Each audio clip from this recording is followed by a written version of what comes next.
warm welcome to Wesley Impact. I'm so glad you could join us. Later on, I'm going to be talking about Jesus' teaching on that great theme of sheep and goats.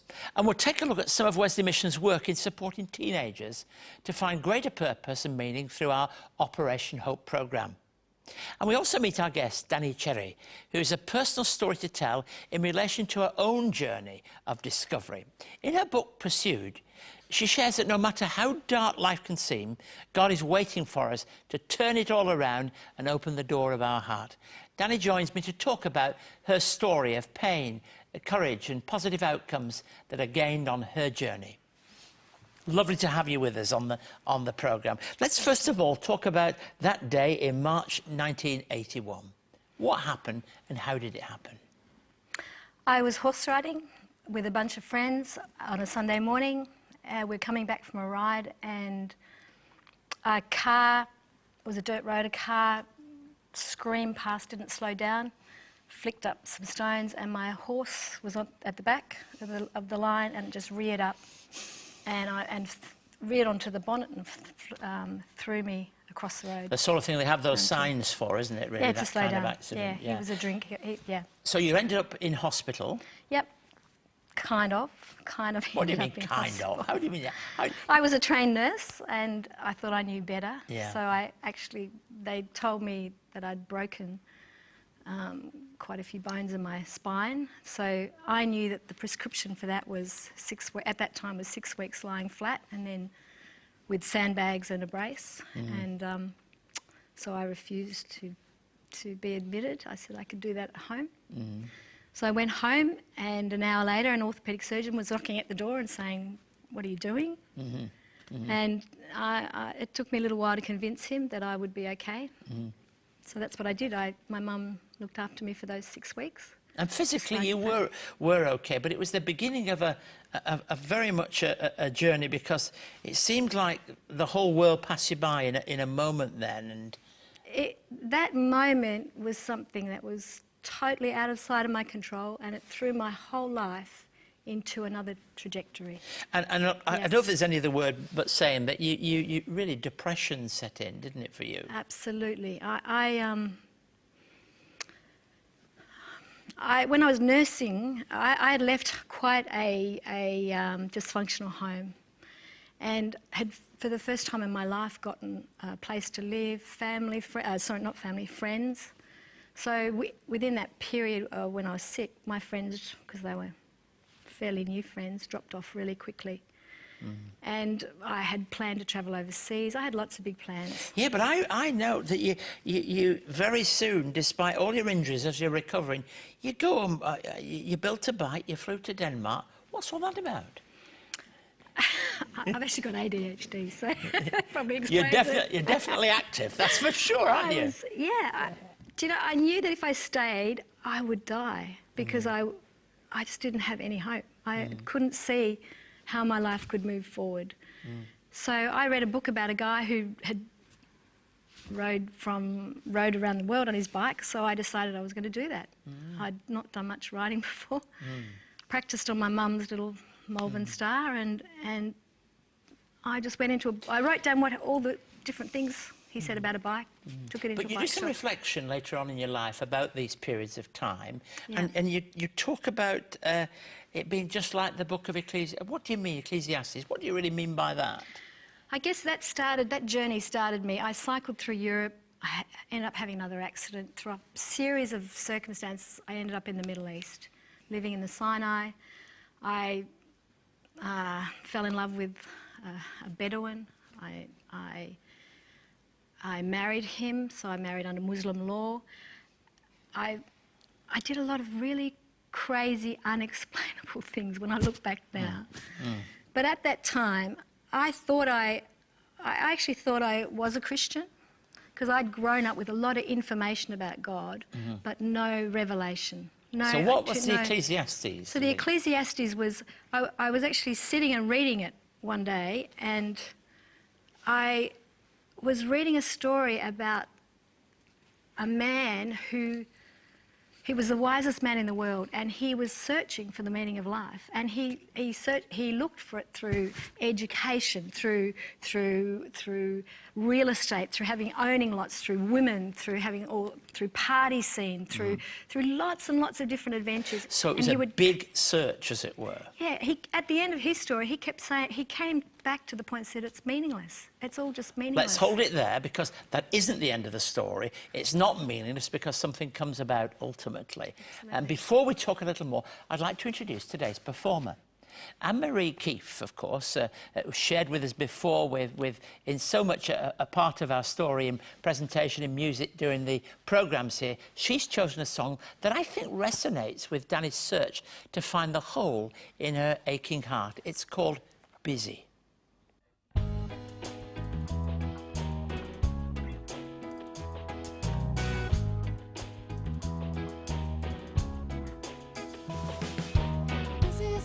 We can use to conceal how we feel. People understand and they leave us alone, and we're left on our own to feel deserted, neglected, empty, wasted.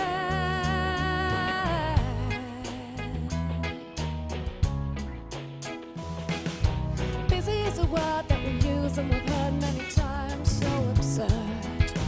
People understand that they run and they fly like a moth, like a bird. Panicked, pursued, violent, falling, and the peace that was promised, held out as a gift. We ran straight past it for the door of the lift. Raise us to a higher place, sprint the race, void of grace.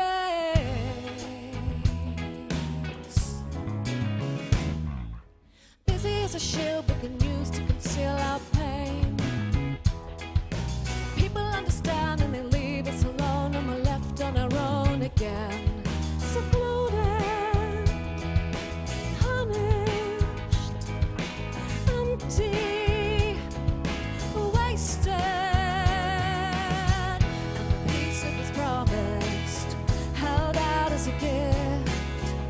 We ran straight past it for the door of the lift, and my heart is heavy when I hear you say you're just too busy. If you like, you may refuse me, reject me, defy me, deflect me,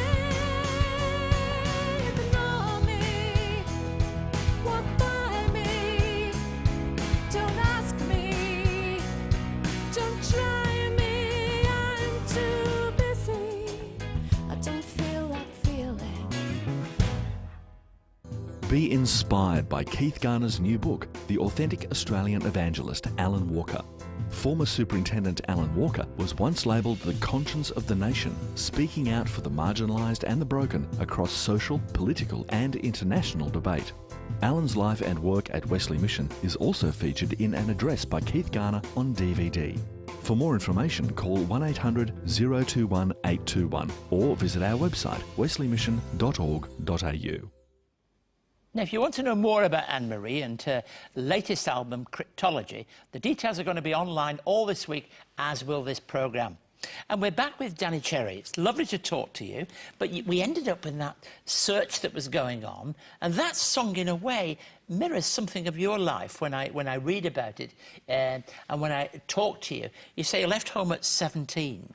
And you learn to block out, if you will, emotional pain of any kind, as long as you got the adrenaline pumping. What's all that about? Yeah, I think that's what I see myself mirrored a lot now in this young generation, because I see this young generation like they've got more adrenaline experiences available to them more than ever, and I see that it is just a mask for pain. It's a way of being able to cover up, being able to hide,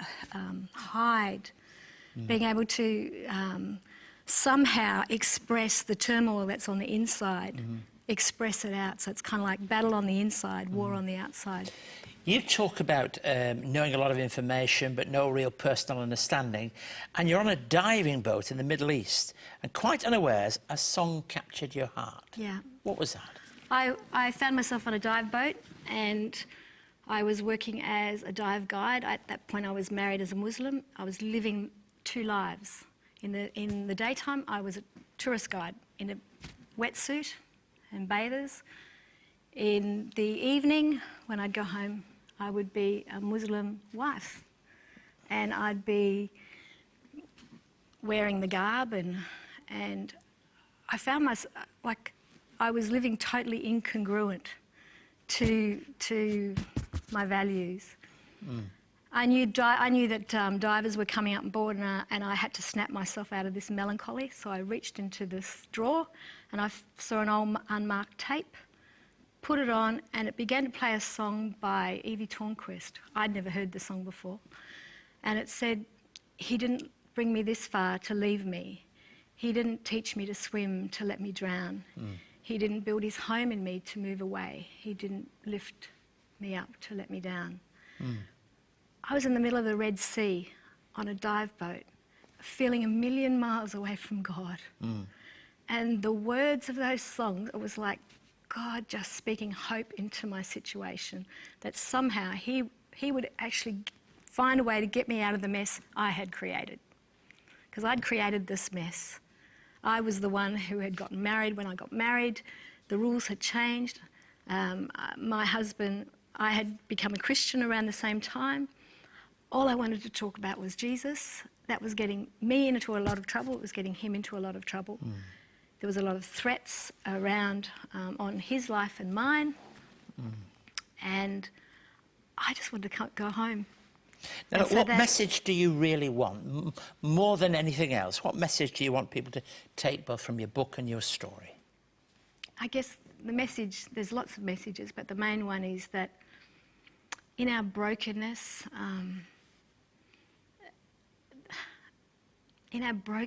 and in our unfaithfulness, God is always faithful.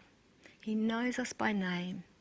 He finds us no matter where we are, no matter how big the mess it is that we find ourselves in, whether of our own doing or from someone else. God is so faithful. And there's, I guess, a second message also, that in realising my brokenness and my need for a saviour, for God, is actually an incredibly freeing place, because it's no longer having to strive. I don't have to strive to earn his love. I don't have to try and work hard. I can actually just rest now. Dani, it's lovely to talk to you and share with you. We're going to hear a little bit more about life from you, about reading the book and hearing all of that. But we're going to be back in just a moment. Thank you so much. Thank you. It's been 200 years since the first Methodists met in Australia. To celebrate 2 centuries of faith and pioneering care, CEO and presenter Rev Dr Keith Garner takes us back to where it all began. But we don't begin here at the heart of London. We begin in a town in the north of England. In this fascinating narrative, Reverend Garner chronicles the history of the life and times of the founder of Methodism, John Wesley. This fresh and thought-provoking documentary takes us on a journey throughout the United Kingdom, beginning in John Wesley's hometown of Epworth. John Wesley was born here on the 17th of June, 1703. This 1-hour DVD travels onto his education years and beginnings of social justice in Oxford, to his final years in London. For more information on John Wesley, the man and his mission, call 02 9263 5555 or email us at impacttv@wesleymission.org.au. In a real sense, as our guest today has demonstrated, we all grow up searching for identity and meaning, and that's so important. It's always important also in those formative years to have positive role models that offer support and a listening ear. At Wesley Mission, Operating Hope is a programme that encourages young people in self-esteem. Let's take a look at that story together. Carl Stefanovic, welcome to this special Sunday edition of A Current Affair. And tonight, that video. The moment when a 15-year-old boy said, "Enough is enough."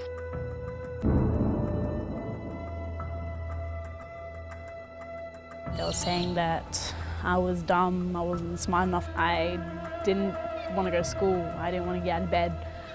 My mum found it really hard to try to get me back on track to going to school and everything, but it just got worse. I used to hit people when they said things about me, and at one stage I actually ended up getting suspended from school.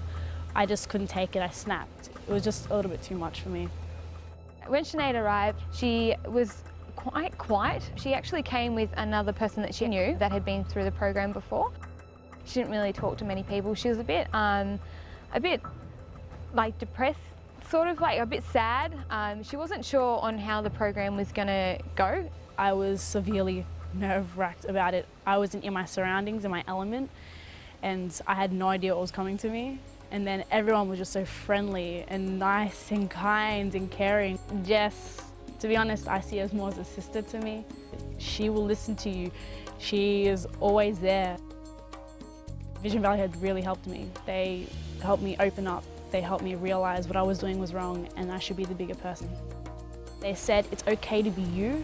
It's okay to let people know what's going on, so then you don't have to have that guilt and worry behind it. So, and then after that, I just forgot about everything, and everything kind of dulled down after that. Operation Hope is there to build their self-esteem and confidence. It's early intervention, so they come out here, they're affirmed by the leaders, they have fun, they can go home with those skills, they can go back to school with those skills as well.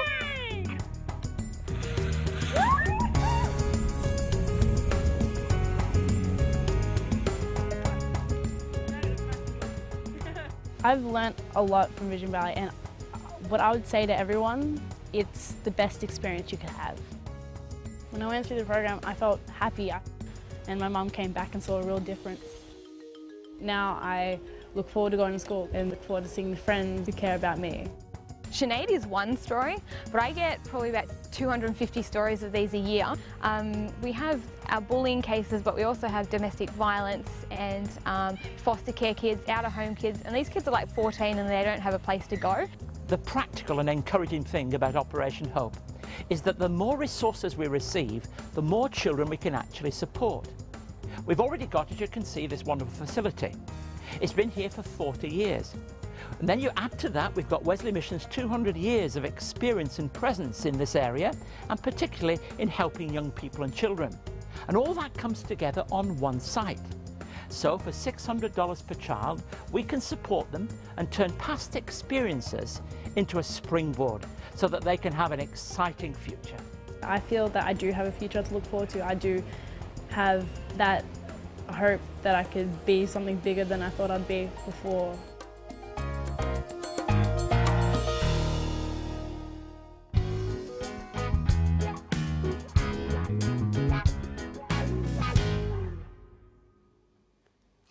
This parable-like account of the sheep and goats in the teaching of Jesus points to what we might call the end times. And that's what I want to talk to you about, that particular story.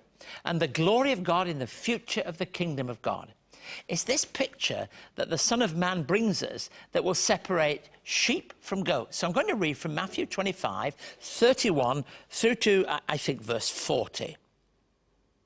When the Son of Man comes in his glory, and all the angels with him, he'll sit on his glorious thrones. All the nations will be gathered before him, and he'll separate people one from another as a shepherd separates the sheep from the goats. He'll put the sheep on his right and the goats on his left. Then the king will say to those on his right, "Come, you who are blessed by my Father, take your inheritance, the kingdom prepared for you since the creation of the world. For I was hungry, you gave me something to eat. I was thirsty, and you gave me something to drink. I was a stranger, and you invited me in. I needed clothes, and you clothed me. I was sick, and you looked after me. I was in prison, and you came to visit me." Then the righteous will answer him, "Lord, when did we see you hungry and feed you, or thirsty and give you something to drink? When did we see you a stranger and invite you in, or needing clothes and clothe you? When did we see you sick or in prison, go to visit you?" The king will reply, "Truly I tell you, Whatever you did for one of the least of these, my brothers and sisters, you did for me. Now, this is a passage that anyone who comes from a country like Australia would at least be able to relate to quite easily. Back in the days when drovers knew what it was to drive cattle across the country, very often they roamed across huge expanses of land, and cattle owners would separate their own cattle from any others that they found and got caught up in the herd. The same is true about sheep and goats. It seems that Jesus seems to have a bias towards sheep and against goats. One writer suggested that an argument could be made in favour of the superiority of goats. After all, they're more independent than sheep. They can feed on a greater variety of food and generally could be said to be hardier than sheep. But the independence of the goats means they have to be driven from behind, whereas the disposition of sheep causes them to be led from the front by a shepherd. Let's consider it afresh. It's got the ability to make us feel, I think, a little uncomfortable, but it's got a powerful message. First of all, it reminds me that I am accountable. I may feel free to live my life as I please, but ultimately I have to give an account. It tells me that judgment is part of the fabric of life and is ultimately totally fair. It points out there that there will be great surprises at the end of time, and some with enormous confidence in themselves will be undone. On the other hand, lots of people who think of themselves as very lowly, whose esteem is lowly, will be taken aback by the warmth and generosity of the welcome of God. It's an interesting passage at this time of the year as we draw close to the final passages of the Gospel and as we start to head up towards the end of the year. Now, when William Barclay, the great Scottish Bible scholar, was writing his commentary on Matthew's Gospel, on this particular passage, he told the story of Francis of Assisi. Now, Francis is well known, his stories, his prayers, what he said, but he was also wealthy and high-bred. One day, he was out riding, and we've already heard today of a riding accident. He was out riding, and he met a repulsive leper. He was moved to dismount from the horse and hug the poor man. And as he did, it was as if the face of the leper changed into the face of Christ. And I think, in a way, that's what Jesus is really saying to us here. He's saying that when you see people in their need, when you see people who are really in those places of being cast aside and insignificant in their own eyes, you can see the face of Christ in such people. And that's transformative, not only for the person in the love and care that we can show toward them, but also for ourselves. And in that place where sheep need to be led, where sheep need somebody out there in front, Christ is there for them. And there is a real sense in which the message of Jesus is powerful. So as we begin to think about the end times, as we begin to think about the judgment of God, we recognize that ultimately that judgment is one that is related to what we do as well as what we are. Not separate from, but related. And that powerful verse that we find in verse 40 speaks to us. Truly I tell you, whatever you did for the least of one of these brothers and sisters of mine, you did it for me. And in the doing, in the being, in the living, in the serving, we will also see something of the presence, the loveliness, the grace, and the face of Christ in their face as we reach out in his name. If you would like to know more about today's topic or for more on Keith's message, contact Keith by writing to Wesley Mission, Post Office Box A5555, Sydney South 1235, or email impacttv@wesleymission.org.au. I'm so grateful that you've made sharing with us here on Wesley Impact a part of your day. You can join us through the week by clicking onto our website, seeing the program again, picking up on news of guests. We leave you with Deb Ezzy singing Lifeline. And so until next week, may God bless you and goodbye.